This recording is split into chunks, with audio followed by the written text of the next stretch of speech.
Brazilian Jiu-Jitsu is a martial art which was created by the Gracie family in the early 1900s by adapting and improving upon the ground defense of Japanese Judo.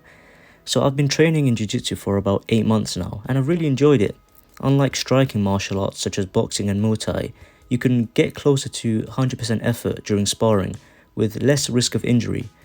Take it from me, I did boxing for a few months, and it's never fun to get hit in the head. Something I've realised by being a fan of MMA for many years is that technique is king and beats most other aspects of fighting such as stamina and strength. Take a look at John Jones, for example. He's held to be like the best UFC fighter of all time, and his fight IQ is a credit to a lot of that.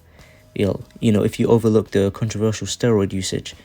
So I'll be trying to slowly piece together my own kind of jiu-jitsu theory as a way to think about these techniques and kind of help myself and others to understand the art form.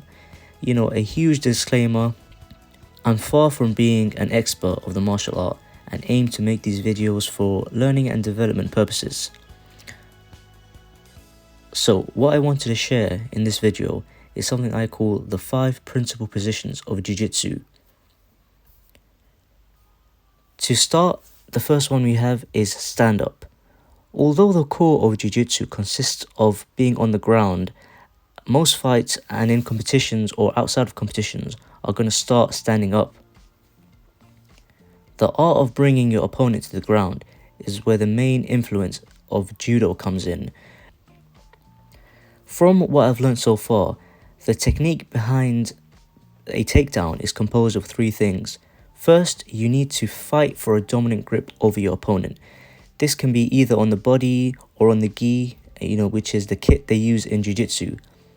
The more grips you have over your opponent, aka if you can get both the left and the right hand grips on their collar or on their sleeve, the greater advantage you have over your opponent.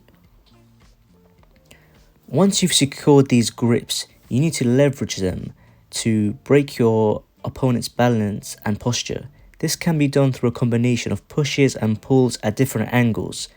And to be honest, only through a lot of practice and sparring will you be able to determine the best combination for this, for different heights and weights of opponents. And to be honest, the stand-up game and takedowns is something I still have a lot to work on. Lastly, you need to complete the takedown with a sweep. A sweep consists of utilizing the lower body of your opponent and the disruption of balance that you've caused from the previous step. This is usually done with your legs, and it's not like an attack. You're not really striking their legs or their lower body. You're sweeping a sweep motion. I don't know how much more clear I can make that. The next position I want to talk about is on your back, open guard. So after executing your takedown, you'll be left with 2 results. Either you've succeeded and they're on their back, or you failed and you're on your back. In the case of the latter, you're still able to capitalize and regain the advantage if your opponent isn't already on top of you. This position is called open guard. With your opponent standing, you should aim to regain control of the grips on their sleeves or on their arms. With this, then you have to use your legs for a similar methodology to the stand-up. Aim to off-balance them using pushes and pulls with your feet, arms, and once vulnerable, go for the sweep. This is more of an overview, so I won't be covering any specific techniques in this video, but definitely look out in the future. The next position is on your back or in guard.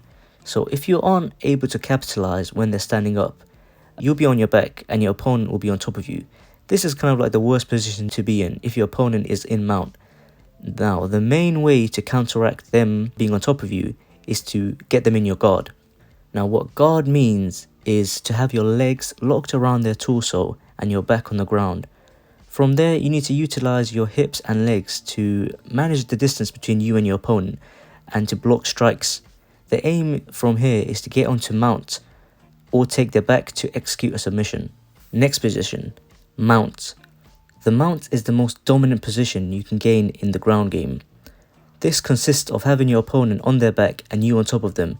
You can either have one knee on their stomach or your hips on their stomach and both legs on either side.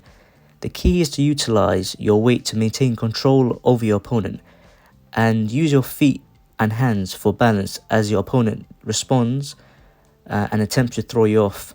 From here, you can execute a number of submissions from mount, targeting their arm or the neck, or you can try to take your opponent's back and go for the other submissions. And the further you can get your hips on your opponent's body, the less they can utilize their arms. Now, the fifth and final position is submissions, which isn't really a position, but it's a principle of Jiu-Jitsu.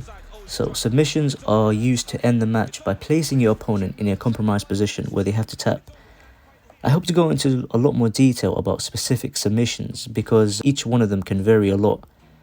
You can execute a submission on the neck, arm, shoulders, ankle, and probably a few more which I'm not currently aware of.